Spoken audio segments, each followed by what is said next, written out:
আসসালামু আলাইকুম প্রিয় শিক্ষার্থীবৃন্দ,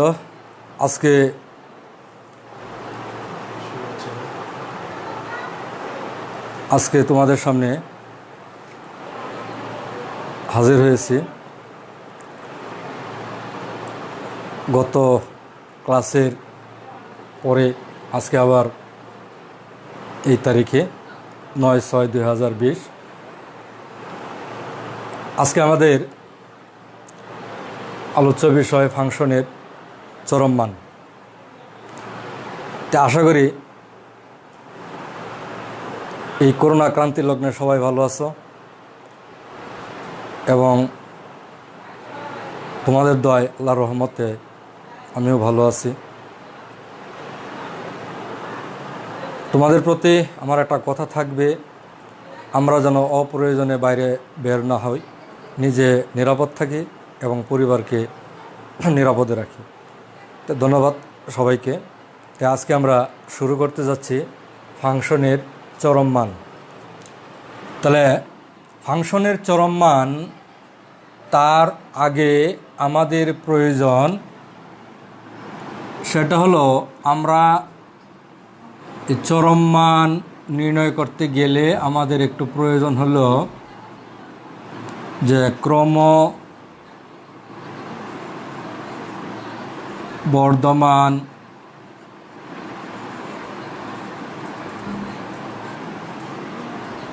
বা বৃদ্ধিপ্রাপ্ত ফাংশন।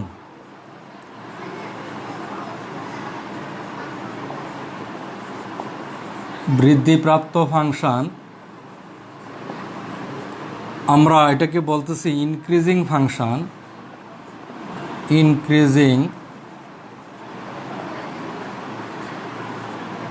Increasing function.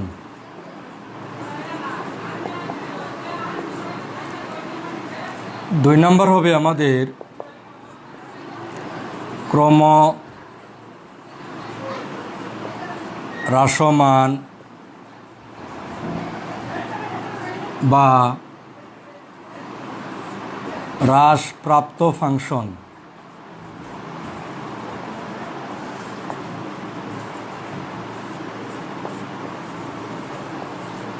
এটাকে আমরা বলতেছি ডিক্রিজিং ফাংশন। Decreasing function. আমরা তাহলে ক্রমবর্ধমান এবং ক্রমহ্রাসমান এই দুইটা ফাংশন নিয়ে আমরা একটু আলোচনা করব। তাহলে আমাদের এই চরম মান এই টপিক্সটার মধ্যে আমাদের এই দুইটা পয়েন্ট অবশ্যই লাগবে। তাহলে আমরা এই দুইটা পয়েন্টে আগে আলোচনায় আসি।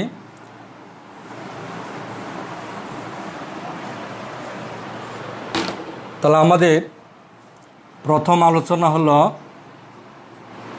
ক্রম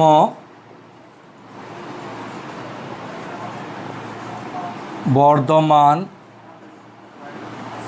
ফাংশন।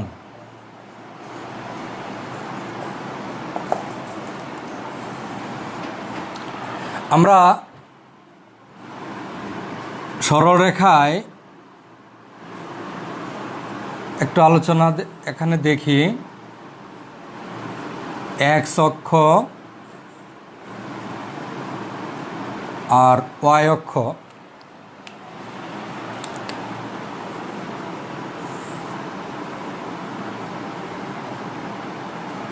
এখানে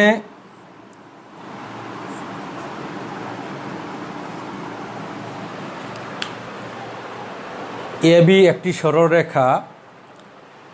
কারণ আমরা জানি যে এক্স অক্ষ আনুভূমিক, আর এক্স অক্ষের সাথে কোনো সরলরেখা তিনটি শর্তে অবস্থান করে। একটা হলো এক্স অক্ষের উপর লম্ব অথবা এক্স অক্ষের ডান দিকে হেলানো, আর একটা হলো এক্স অক্ষের সাথে বাম দিকে হেলানো। তাহলে আমাদের এই সরলরেখা এক্স অক্ষের ধনাত্মক দিকের সাথে এখানে থিটা কোণ উৎপন্ন করে। এখানে থিটা কোণ উৎপন্ন করে। তাহলে এবি রেখার ঢাল m = tan θ, এবং এই ক্ষেত্রে যেহেতু সূক্ষ্মকোণ, তাহলে ঢাল হবে আমাদের এখানে পজিটিভ, তো ঢাল এখানে ধনাত্মক হবে। আচ্ছা, তারপরে এখানে আমরা যদি মূলবিন্দু থেকে এইভাবে যদি একটু চিন্তা করা যায়,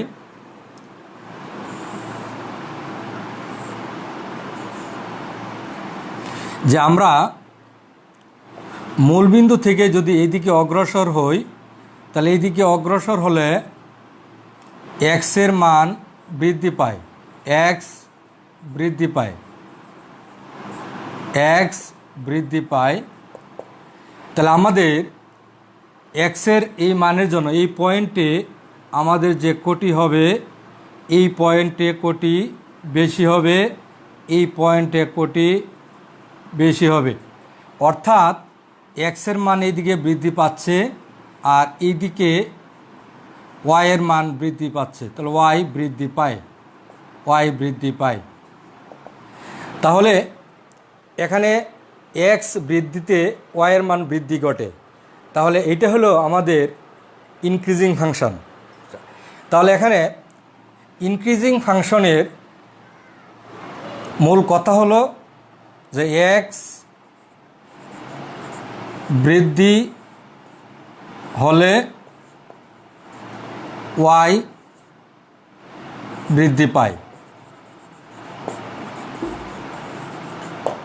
অর্থাৎ এক্স বাড়লে ওয়াই বাড়ে। এটা হলো ইনক্রিজিং বা ক্রমবর্ধমান ফাংশনের মূল কথা এটা। তাহলে এখানে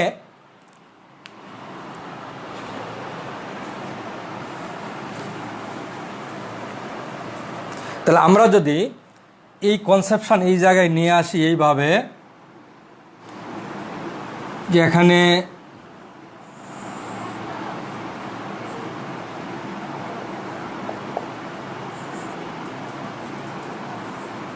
এখানে এ বি,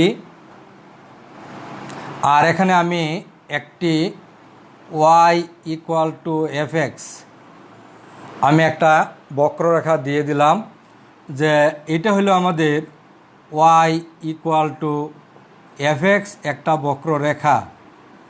আর এখানে যেহেতু এক্স অক্ষের ধনাত্মক দিকে উৎপন্ন কোণের পরিমাণ এখানে সূক্ষ্মকোণ, আর সূক্ষ্মকোণ হলে ঢাল কি হয়, পজিটিভ হয়। তাহলে এখানে এবি হলো আমাদের স্পর্শক, এখানে এবি হলো আমাদের স্পর্শক। তাহলে এখানে স্পর্শকের ঢাল, স্পর্শকের ঢাল dd x of Y greater than 0।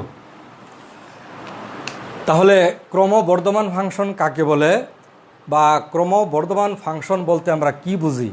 তাহলে আমরা লিখতে পারি যে এক্সের মান বৃদ্ধির সাথে সাথে যদি ওয়াইয়ের মান বৃদ্ধি ঘটে, তাহলে ওই ধরনের ফাংশনকে আমরা ক্রমবর্ধমান ফাংশন বলতে পারি বা বৃদ্ধিপ্রাপ্ত ফাংশন বলতে পারি। আর ক্রমবর্ধমান ফাংশনের ক্ষেত্রে যে ওই বক্ররেখার যে কোনো বিন্দুতে অঙ্কিত স্পর্শক আমাদের এক্স অক্ষের ধনাত্মক দিকের সাথে সূক্ষ্মকোণ উৎপন্ন করবে, সেই ক্ষেত্রে স্পর্শকের ঢাল dd x of y positive হবে। তাহলে আমরা পাইলাম যে ক্রমবর্ধমান ফাংশন কাকে বলে। তাহলে ক্রমবর্ধমান ফাংশন, তাহলে এর ক্ষেত্রে আমাদের পয়েন্টগুলো হবে এরকম, যে এক্স বাড়লে ওয়াই বাড়বে, এক্স বাড়লে ওয়াই বাড়বে। 2 নাম্বার হলো যে y equal to F of x বক্ররেখার যে কোনো বিন্দুতে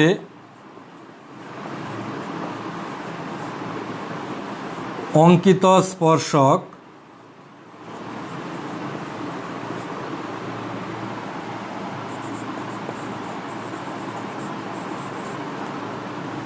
অঙ্কিত স্পর্শকের ঢাল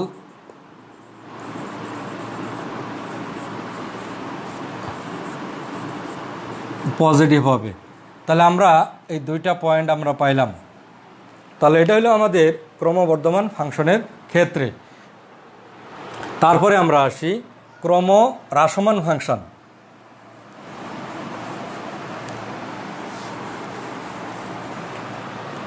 এখন আমরা যাব 2 নম্বর পয়েন্টে, ক্রম হ্রাসমান ফাংশন। তে আমাদের এই আলোচনায় আসবে এরকম,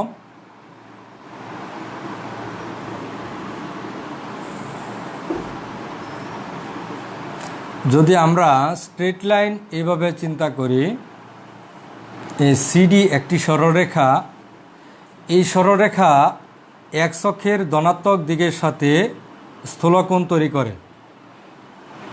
তাহলে যেহেতু এটা স্থূলকোণ, তাহলে সিডি রেখার ঢাল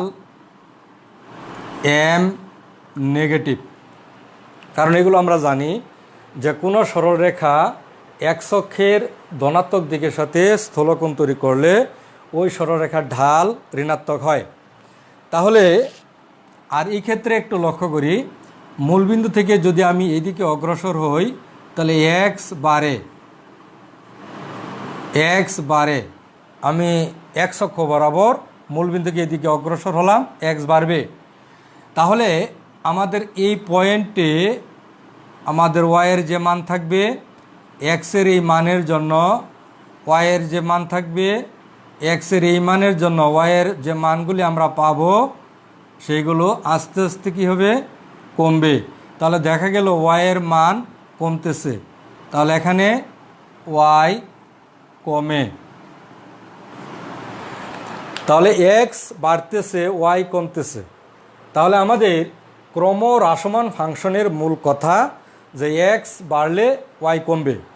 তাহলে আমরা 1 নম্বর পয়েন্ট পাইলাম এখানে, ক্রম হ্রাসমান ফাংশনের ক্ষেত্রে এক্স বাড়লে ওয়াই কমবে। তারপরে 2 নম্বর হলো স্পর্শকের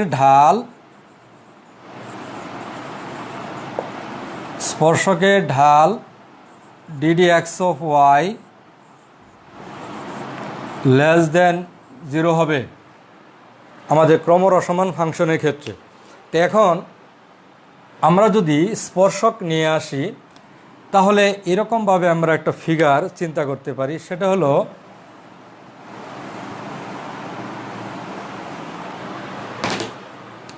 আমরা এরকম একটা কার্ভ দিতে পারি।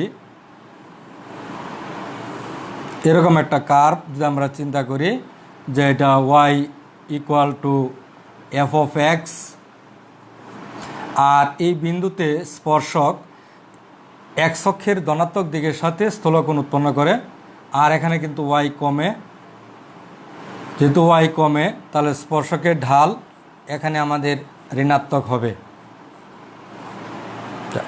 তাহলে স্পর্শকের ঢাল আমাদের এখানে ঋণাত্মক হচ্ছে। তাহলে আমরা ক্রম হ্রাসমান ফাংশনের ক্ষেত্রে বলতে পারি যে এক্সের মান বৃদ্ধির সাথে সাথে যদি ওয়াইয়ের মান কমতে থাকে বা কমে যায়, তাহলে ওই ধরনের ফাংশনকে আমরা ক্রম হ্রাসমান ফাংশন বলে থাকি। আর সেই ক্ষেত্রে যে y equal to f x বক্ররেখার যে কোনো বিন্দুতে যদি আমরা স্পর্শক অঙ্কন করি, তাহলে স্পর্শকের ঢাল এখানে ঋণাত্মক হবে। আচ্ছা, তাহলে আমরা মোটামুটি ক্রম বর্ধমান এবং ক্রম হ্রাসমান ফাংশনের ক্ষেত্রে এই সকল পয়েন্টগুলো আমরা জানলাম। এখন আমাদের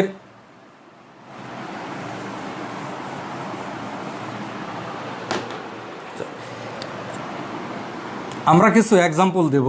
যেমন এক্সাম্পল,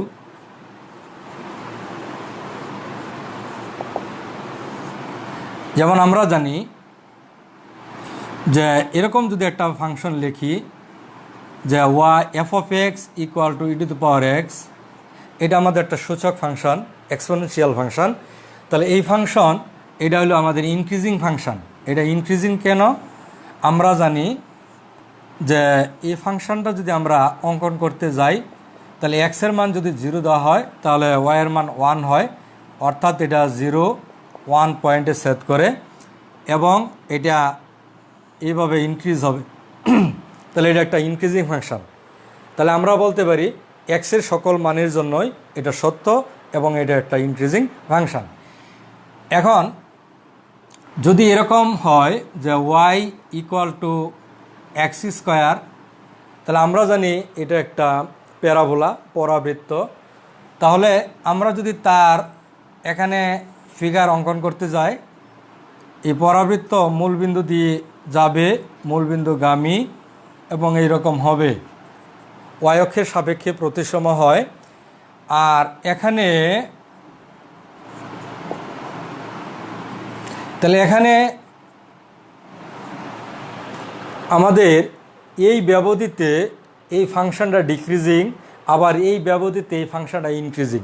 তাহলে এখান থেকে স্পষ্ট বলা যাচ্ছে -∞ থেকে 0 এই ব্যবধিতে ডিক্রিজিং এক্সের মান বৃদ্ধি পাচ্ছে আর ওয়াই হ্রাস পাচ্ছে। আর এই ব্যবধিতে 0 থেকে আমাদের +∞, এই ব্যবধিতে আবার ইনক্রিজিং। তাহলে আমাদের এই পরাবৃত্ত মূলবিন্দু দেওয়া যাবে, ওয়াই অক্ষের সাপেক্ষে প্রতিসম হবে এবং তার মিনিমাম ভ্যালু হবে আমাদের এখানে 0 মিনিমাম ভ্যালু, এবং এই ব্যবধিতে ডিক্রিজিং আর এই ব্যবধিতে ইনক্রিজিং। তো এরকমভাবে আমরা যদি লন এক্সের গ্রাফ অঙ্কন করতে যাই তাহলে লন এক্স এটা হবে আমাদের 1,0 বিন্দু। তাহলে এখানে y equal to ln x, আমাদের এই ফাংশনও এখানে কিন্তু ইনক্রিজিং ফাংশন। তাহলে তার ব্যবধি কত? সেই এক্সের সকল ধনাত্মক মান, তার এটা ডোমেন, এই ডোমেনে সে ইনক্রিজিং ফাংশন। তো এরকমভাবে আমাদের ইনক্রিজিং, ডিক্রিজিং অনেক ফাংশন, অসংখ্য ফাংশন আছে, আর এগুলো আমরা এক্সাম্পল দিতে পারি। আচ্ছা, তো এখন যদি এরকমভাবে আমরা এটার বিপরীতে চিন্তা করি যে এখানে ওয়াই ইকুয়াল টু -x², এইটা চিন্তা করি, তাহলে যেহেতু এখানে নেগেটিভ তাহলে এটা এরকমভাবে আমাদের এরকম হবে, এরকম, যেহেতু এখানে নেগেটিভ আছে আর ওয়াইয়ের মান নেগেটিভ হবে। তাহলে এখানে এই ব্যবধিতে এই ফাংশন ইনক্রিজিং আর এই ব্যবধিতে ডিক্রিজিং।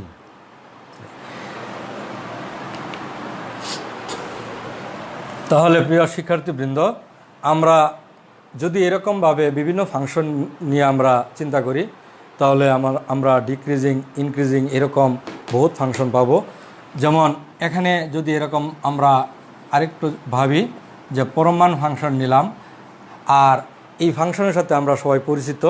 এখন যদি তার আমরা গ্রাফ আঁকি তাহলে এখানে এইভাবে এই রেখার সমীকরণ হবে ওয়াই ইকুয়াল টু এক্স, আর এই রেখার সমীকরণ হবে ওয়াই ইকুয়াল টু -x। তাহলে দেখা গেল এই ব্যবধিতে,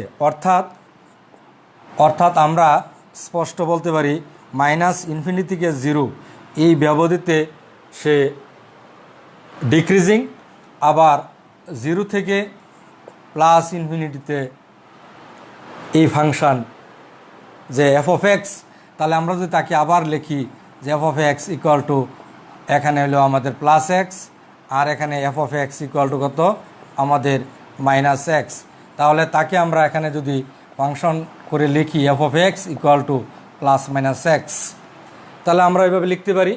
এবং এই ব্যবধিতে ইনক্রিজিং আর এই ব্যবধিতে ডিক্রিজিং, এরকম অসংখ্য ফাংশন আছে, আমরা ডিক্রিজিং, ইনক্রিজিং চিন্তা করতে পারি।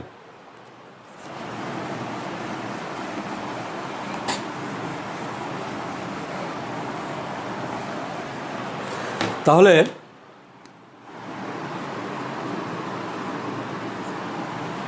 আমরা এখন এইভাবে যদি একটা অংশ চিন্তা করি, এই একটা কার্ভ, অথবা আমরা এরকমভাবে মনে হলো যে কোনো কিছুর সাথে আমরা এইভাবে অভ্যস্ত আছি। তো এই ফিগার দেখেই মনে হচ্ছে এটা প্রাস কিনা, যে একটা প্রাসের চিত্র। তাহলে আমরা এখানে সর্বোচ্চ বিন্দু দিলাম, যে বিন্দুতে উল্লম্ব গতিবেগের মান 0। তাহলে এই বিন্দুতে সর্বোচ্চ বিন্দুতে বস্তুর গতিপথ বা বস্তুর গতিপথের দিক আনুভূমিক হয়, মানে ভূমির সমান্তরাল হয়। আর এটা একটা সুষম বক্ররেখা। এই বক্ররেখার যে কোনো বিন্দুতে যদি আমরা স্পর্শক আঁকি তাহলে স্পর্শকগুলোর দিক এক এক রকম হয়। তাহলে আমরা যদি সর্বোচ্চ বিন্দু থেকে এরকমভাবে চিন্তা করি, তাহলে এই সকল যে কোনো বিন্দুতে আমরা স্পর্শক পাব। আর সর্বোচ্চ বিন্দু অতিক্রম করার পর যে কোনো বিন্দুতে যদি স্পর্শক আঁকি, স্পর্শক পাব। তাহলে এইরকম যদি আমার কনকেভ ডাউন থাকে, কনকেভ ডাউন, তাহলে আমরা সর্বোচ্চ মান পাওয়া যাবে, সর্বোচ্চ মান পাই। আর যদি এভাবে থাকে, কনকেভ আপ থাকে, তাহলে এটা হলো আমাদের কনকেভ ডাউন, আর এটা হলো কনকেভ আপ। তাহলে এখানে আমরা কিন্তু যদি একটা কার্ভ কনকেভ আপ থাকে তাহলে আমরা সর্বনিম্ন মান পাব, আর কনকেভ ডাউনে সর্বোচ্চ মান পাব। তাহলে এরকমভাবে আমরা সর্বোচ্চ মান সর্বনিম্ন মানগুলো একটু চিন্তা করি। তো ফাংশনের যেহেতু চরম মান নিয়ে আলোচনা করা হলো, তো চরম মানের মধ্যে আমাদের যে পয়েন্টগুলো আমরা পড়ছি, যে ফাংশনের ইনক্রিজিং ফাংশন, ডিক্রিজিং ফাংশন এবং মূলত তাদের কিছু এক্সাম্পল, এগুলো আমাদের মাথায় রাখতে হবে।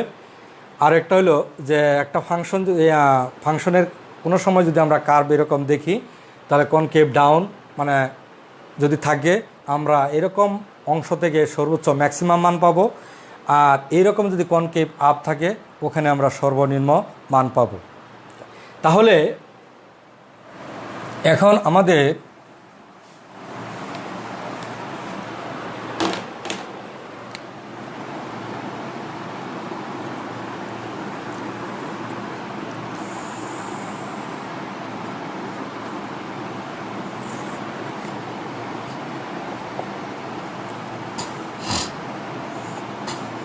এরকম যদি আমাদের একটা কার্ভ হয় এরকম, তাহলে এখানে এই অংশটুকু হলো কনকেভ ডাউন, কনকেভ আপ, এখানে হলো concave down, concave up, concave down. তাহলে এরকম অবস্থা আমাদের এটা গুরুমান হবে, এটা লঘুমান হবে, গুরুমান হবে, লঘুমান হবে। তাহলে এখান থেকে আমরা বলতে পারি লঘুমান ও গুরুমান, লঘুমান গুরুমানগুলি পর্যায়ক্রমে থাকবে। তাহলে লঘুমান ও গুরুমান পর্যায়ক্রমে থাকে, আর একটা ফাংশনের অসংখ্য গুরুমান ও লঘুমান থাকতে পারে। তাহলে এখানে আমরা যদি এই সর্বনিম্ন বিন্দুতে যদি স্পর্শক আঁকি, স্পর্শক এক্স অক্ষের সমান্তরাল হয়। সর্বোচ্চ বিন্দুতে যদি স্পর্শক আঁকি, স্পর্শক এক্স অক্ষের সমান্তরাল হয়। আর সর্বনিম্নতে স্পর্শক এক্স অক্ষের সমান্তরাল হয়। তাহলে এখন আমি এই পয়েন্টে যদি স্পর্শক আঁকি, এই পয়েন্টে স্পর্শক আঁকলাম, তাহলে এই পয়েন্টে স্পর্শক এক্স অক্ষের ধনাত্মক দিকের সাথে স্থূলকোণ উৎপন্ন করে। তাহলে ঢাল এখানে ঋণাত্মক। তাহলে আমরা যখন এরকমভাবে কনকেভ আপ আঁকবো আর সর্বনিম্ন বিন্দুতে যখন স্পর্শক আঁকবো, তাহলে এই ট্যানজেন্ট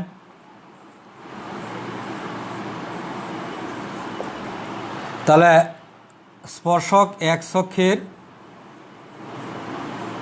অক্ষের সমান্তরাল। তো এক অক্ষের সমান্তরাল হলে আমরা এখানে বলতে পারি dd x of y equal 0। আর এই পয়েন্টে আমাদের স্পর্শকের ঢাল যদি এই পয়েন্টে স্পর্শক হয়, তাহলে এখানে এই অংশে স্পর্শকের ঢাল ঋণাত্মক হয়, এই অংশে স্পর্শকের ঢাল ঋণাত্মক। তারপর আমরা সর্বনিম্ন বিন্দু ক্রস করে যখন এই পয়েন্টে যাব, আর এই পয়েন্টে যখন আমরা স্পর্শক টানব, এই স্পর্শক এক অক্ষের ধনাত্মক দিকের সাথে সূক্ষ্মকোণ তৈরি করে। অর্থাৎ এই পয়েন্টে যদি আমরা স্পর্শক আঁকি, তাহলে এই স্পর্শক এক অক্ষের ধনাত্মক দিকের সাথে সূক্ষ্মকোণ তৈরি করে, তাহলে এই অংশে ঢাল হবে আমাদের ধনাত্মক। তাহলে এখানে আমরা তিনটা অংশ পাইলাম, যে এখানে এটা হলো আমাদের লঘুমানের ক্ষেত্রে।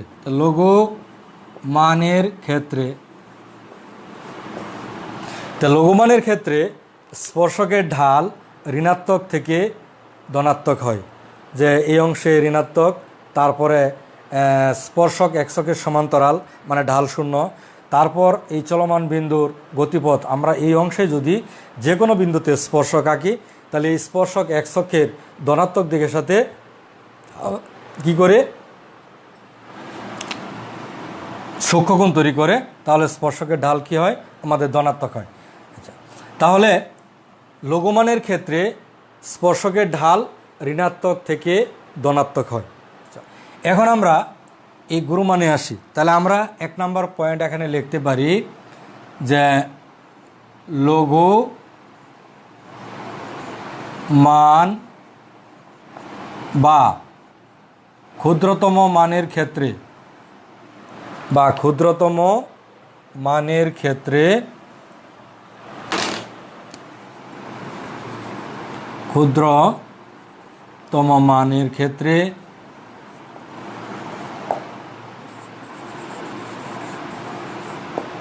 স্পর্শকের ঢাল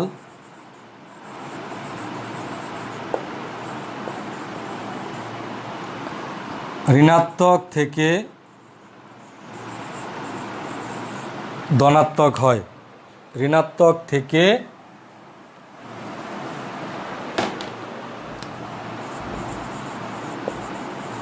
ধনাত্মক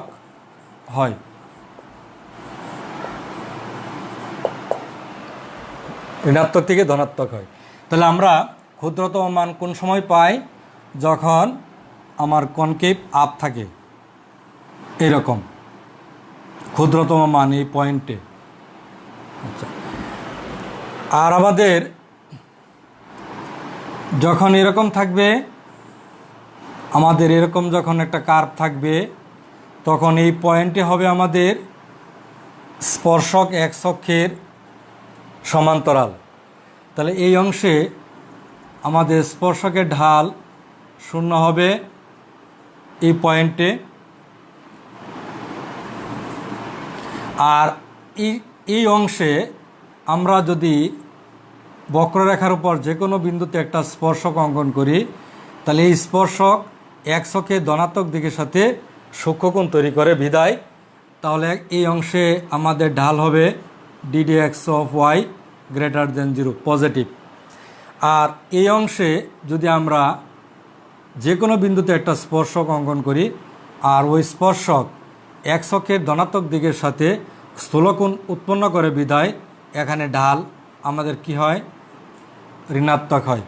তাহলে সর্বোচ্চ বিন্দুর আগের অংশে এই বক্ররেখাটুকুর অংশ এখানে ইনক্রিজিং, অর্থাৎ এক্সের মান বাড়ার সাথে সাথে ওয়াইয়ের মান বাড়ে, এই অংশ ইনক্রিজিং বিদায় এখানে ঢাল হইল আমাদের পজিটিভ। অর্থাৎ ইনক্রিজিং অংশে আমরা যদি যে কোনো বিন্দুতে স্পর্শক অঙ্কন করি, তাহলে ওই স্পর্শক এক অক্ষের ধনাত্মক দিকের সাথে সূক্ষ্মকোণ তৈরি করে, ফলে ঢাল কি হয়, আমাদের পজিটিভ হয়। আর সর্বোচ্চ বিন্দুতে আমাদের স্পর্শক যদি অঙ্কন করা যায়, এই স্পর্শক এক অক্ষের সমান্তরাল হয়, আর স্পর্শক এক অক্ষের সমান্তরাল হলে ঢাল শূন্য হয়। আর আমরা যখন এই সর্বোচ্চ বিন্দু অতিক্রম করি তারপর এই অংশে দেখা যাচ্ছে আমরা যে কোনো, কারণ এটা ডিক্রিজিং, এক্সের মান এই দিকে বাড়তেছে কিন্তু ওয়াইয়ের মান কমতেছে, তাহলে এটা হলো ডিক্রিজিং অংশ। এই অংশের যে কোনো বিন্দুতে আমরা যদি স্পর্শক আঁকি, ওই স্পর্শক এক্স অক্ষের ধনাত্মক দিকের সাথে স্থূলকোণ তৈরি করে বিদায় এখানে ঢাল কী হয়, ঋণাত্মক হয়। তাহলে আমাদের এইটা হবে আমাদের গুরুমান, গুরুমান মানে আমাদের গুরুমান বা বৃহত্তম মান, ম্যাক্সিমাম ভ্যালু। তাহলে গুরুমানের ক্ষেত্রে আমরা বলতে পারি, গুরুমানের ক্ষেত্রে বলা যায় স্পর্শকের ঢাল ডিডি এক্স অফ ওয়াই এখানে ধনাত্মক হতে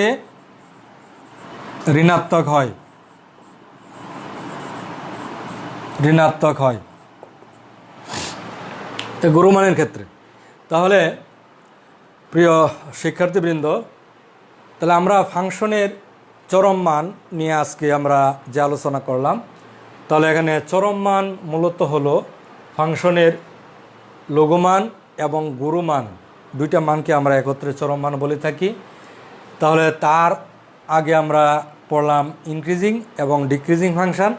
তাহলে ইনক্রিজিং ফাংশান আমরা কাকে বলে থাকি, যে ইনক্রিজিং ফাংশান সেটা হলো এক্সের মান বৃদ্ধির সাথে সাথে আমাদের ওয়াইয়ের মান বৃদ্ধি পাবে, এটা হলো ইনক্রিজিং ফাংশান। আর ইনক্রিজিং ফাংশনের ক্ষেত্রে একটা বক্ররেখার যে কোনো বিন্দুতে যদি আমরা স্পর্শক আঁকি, তাহলে ওই স্পর্শক এক্স অক্ষের ধনাত্মক দিকের সাথে সূক্ষ্মকোণ তৈরি করবে, বিদায় স্পর্শকের ঢাল ধনাত্মক হবে, অর্থাৎ dd x of y is positive. আর ডিক্রিজিং ফাংশন বা ক্রমহ্রাসমান ফাংশনের ক্ষেত্রে এক্সের মান বৃদ্ধির সাথে সাথে ওয়াইয়ের মান হ্রাস পাবে। তাহলে আমরা ডিক্রিজিং ফাংশনের ক্ষেত্রে যা পাইলাম, যে এক্স যদি বৃদ্ধি পায় ওয়াই হ্রাস পায়, এবং ডিক্রিজিং অংশের যে কোনো বিন্দুতে যদি আমরা স্পর্শক আঁকি, ওই স্পর্শক এক্স অক্ষের ধনাত্মক দিকের সাথে স্থূলকোণ উৎপন্ন করে, বিদায় স্পর্শকের ঢাল ঋণাত্মক হয়, অর্থাৎ ডিডি এক্স অফ ওয়াই আমাদের নেগেটিভ হবে। তাহলে এখন আমাদের প্রশ্ন হলো যে চরম মান যেহেতু ফাংশনের লঘুমান এবং গুরুমান, তাহলে আমরা কোন অংশ থেকে গুরুমান আসবে আর কোন অংশ থেকে লঘুমান আসবে?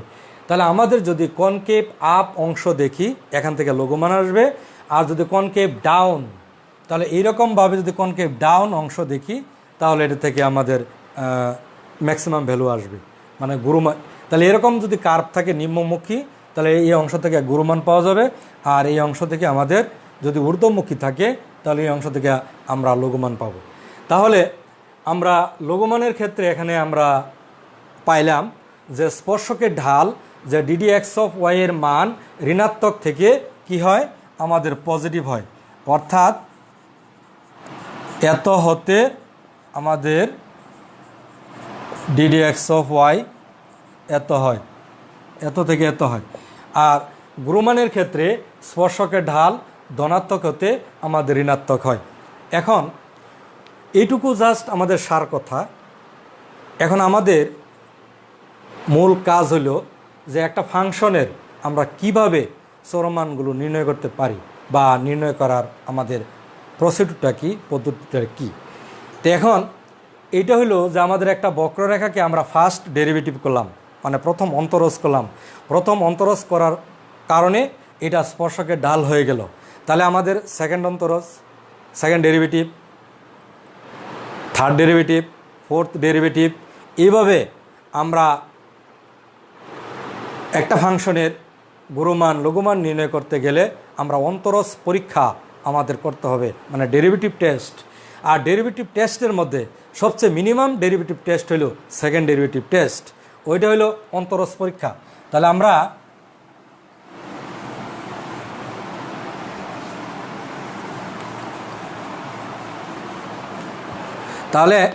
এখানে আমরা বলতে পারি যে আমাদের অন্তরজ পরীক্ষায়, অন্তরজ পরীক্ষা, তো অন্তরজ পরীক্ষা, তাহলে আমাদের ফার্স্ট ডেরিভেটিভ সেটা হলো স্পর্শকের ঢাল। তাহলে আমাদের সবচেয়ে তো অন্তরজ পরীক্ষার মধ্যে ডেরিভেটিভ টেস্টের মধ্যে মিনিমাম টেস্ট হলো গা সেকেন্ড ডেরিভেটিভ টেস্ট, তার চেয়ে আরও হায়ার ডেরিভেটিভ আছে আমাদের থার্ড ডেরিভেটিভ, ফোর্থ ডেরিভেটিভ ইত্যাদি ইত্যাদি এইভাবে আছে। তাহলে আমরা মূলত এই সেকেন্ড ডেরিভেটিভ টেস্ট আগে চালু করব, এটা থেকে শুরু করব। তারপর যদি কন্ডিশন ফেল করে তারপর আমরা ঊর্ধ্বমুখী হব, তার আগে আমরা এটা দিয়ে আমাদের কাজ সমাধান করতে হবে। তাহলে প্রিয় শিক্ষার্থীবৃন্দ, আজকে আমরা যে আলোচনাটুকু করলাম তোমরা আশা করি কিছু না কিছু বুঝতে পারছো। তোমরা চেষ্টা করো, আমরা এই ক্লাসটা আগামী সপ্তাহে শনিবার 11টায়, সকাল 11টায় আবার দেখা হবে, এবং কিভাবে একটা ফাংশনের চরম মান নির্ণয় করতে হয় বা ডেরিভেটিভ টেস্ট কিভাবে প্রয়োগ করতে হয়, কিভাবে প্রয়োগ করে এগুলো আমরা চরম মান নির্ণয় করব, ওই পদ্ধতি আমরা আগামী শনিবার তোমাদের সাথে দেখা হবে। তার আগে আমরা তোমাদের কাছ থেকে বিদায় নিচ্ছি। সবাই ভালো থাকো, সুস্থ থাকো এবং তোমাদের দীর্ঘায়ু কামনা করে আজকের মতো এখানে বিদায় নিচ্ছি। ধন্যবাদ সবাইকে।